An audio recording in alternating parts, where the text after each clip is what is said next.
Ali želi biti morda Mazda nekakšna japonska Alfa Romeo? To vprašanje sem pred 4 leti ob robu ženevskega avtosalona zastavil vodji Mazdinega oblikovanja, gospodu Shinichiju Isayami. Gospod se je nasmehnil, se zahvalil za kompliment in dal s tem jasno vedeti, da mu je ta primerjava všeč. No, seveda, takoj zatem pa je v korporacijsko korektnem slogu dejal, da ima Mazda seveda svojo filozofijo oblikovanja in izdelave vozil ter seveda lastne, drzne načrte za prihodnost. Mazda je ena tistih znamk, ki na dizajn svojih vozil dajo zelo veliko. Seveda vemo, da se avto v večini primerov najprej kupuje z očmi. Ampak preteklost nas je naučila, da le dober dizajn ni dovolj niti za golo preživetje znamke. Vsi vemo, da je treba za uspešnost imeti tudi dobro tehniko.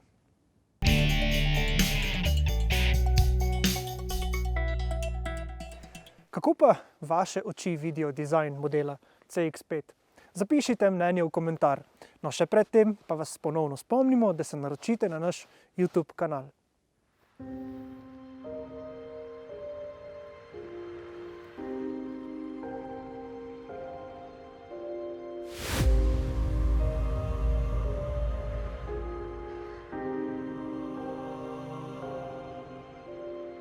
V našem uredništvu se strinjamo, da so Mazdini modeli med najbolj oblikovno dodelanimi.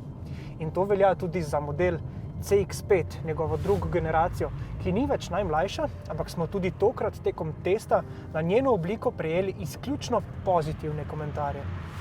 Oblika je umirjena, elegantna, brezčasna, nekako za ljubitelje klasike.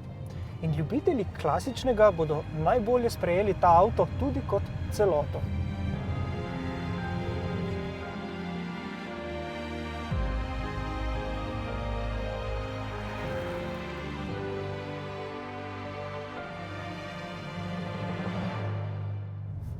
Avtomobilska moda danes narekuje hibridizacijo, digitalizacijo, zaslone na dotik, številne možnosti prilagajanja videza avtomobila, voznih načinov, se pravi voznega karakterja avtomobila. Ampak v nosu našega testnega vozila še vedno ropoče oziroma bolje rečeno tiho šepeče klasičen turbodizel.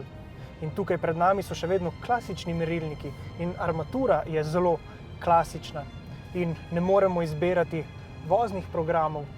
In za nameček tudi osrednjega zaslona med vožnjo ne moremo upravljati na dotik.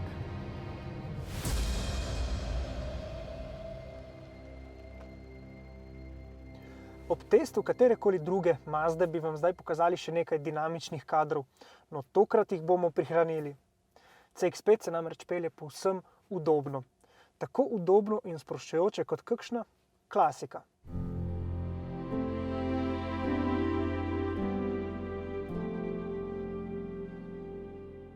Hvalimo materiale, ki so pomemben razlog za dobro počutje v potniški kabini. Veliko je mehkih površin in še posebej so nas prepričala vsa stikala in gumbi, ki delujejo zares kakovostno. In ti gumbi so v današnji poplavi površin na dotik pri novih vozilih prav dobrodošli. Dobrodošla novost je tudi, da lahko odslej osrednji zaslon povežemo s sistemoma Apple CarPlay in pa Android Auto. Ampak potrebno je razumeti zakonitost delovanja tega osrednjega zaslona. Na dotik ga lahko upravljamo le takrat, ko je avto v stanju mirovanja, nikakor pa ne med vožnjo. In dotikanje ne deluje tudi takrat, ko imamo zagnan sistem Android Auto. In to se izkaže za kar nekoliko nerodno. Sistem Android Auto je namreč povsem prilagojen upravljanju na dotik. In zato je upravljanje s tem osrednjim kolescem kar nekoliko nepraktično. Na ubran Mazdi zaslon je tako postavljen nekoliko višje in dlje proti vetrobranskemu steklu in tako lahko s pomočjo tega vrtljivega kolesca manj pozornosti preusmerjamo s ceste, da bi pogledovali nižje. CX-5 je udoben in praktičen avto. Zadaj se dobro sedi z dovolj prostora tudi za udobno vožnjo višje raslih oseb. In prepričljiv je tudi prtljažnik. Poleg prostornosti velja pohvaliti tudi preprosto rešitev dviganja police pri odpiranju prtljažnih vrat. Zelo praktično pa je tudi samodejno zaklepanje vozila, takoj ko se umaknemo stran s ključem v žepu.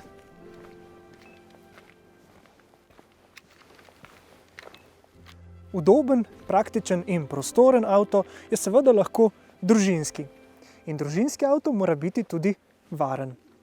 Pri CX-5 priporočamo izbiro boljših paketov opreme, ki nudijo tudi več varnostnih dodatkov.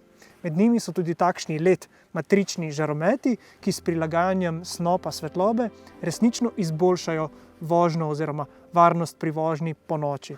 Na vozniškem sedežu nam je bila všeč tudi pomoč projekcijskega zaslona, ki podatke prikazuje tukaj spredaj v vetrobranskem steklu. Zaslon je sicer zelo preprost, ampak pregleden in omogoča bistveno manj pogledovanja tukaj nižje. Šibka točka pa je zagotovo slika kamer.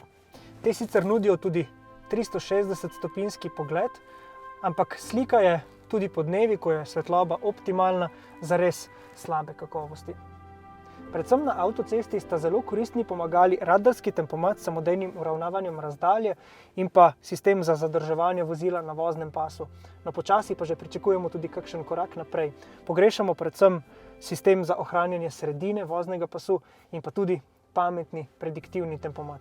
Z 2,2 litrskim turbodizelskim štirivaljnikom smo bili tekom našega testa večino časa povsem zadovoljni. 110 kW moči je povsem dovolj za povprečno vsakdanjo uporabo, pa tudi poraba goriva je razmeroma nizka. Sami smo na našem testu pri mešanem ciklu večino časa beležili porabo okoli 6 litrov na 100 prevoženih kilometrov. No, če ste pri vožnji ekonomični, umerjeni, pa se da priti tudi pod čestico. Sami večino časa, če je to le mogoče, zagovarjamo samodejne menjalnike, sploh v vozilih takšnega ranga. No, naš testni avto pa je bil tokrat opremljen s 6-stopenjskim ročnim menjalnikom, ki pa je bil nekako v Mazdinem slogu zelo natančen, imel je zelo kratke hode, prestavne ročice. Danes zelo klasična Mazda CX-5 nudi alternativo za kritike pametnih avtomobilov, tistih avtomobilov, ki želijo s tehniko oziroma tehnologijo biti celo pametnejši od svojega voznika. No, tokrat pozabite na vso najmodernejšo tehnologijo, še vedno pa lahko ta avto ponudi veliko za tiste, ki si želite udobja in odličnega počutja v potniški kabini.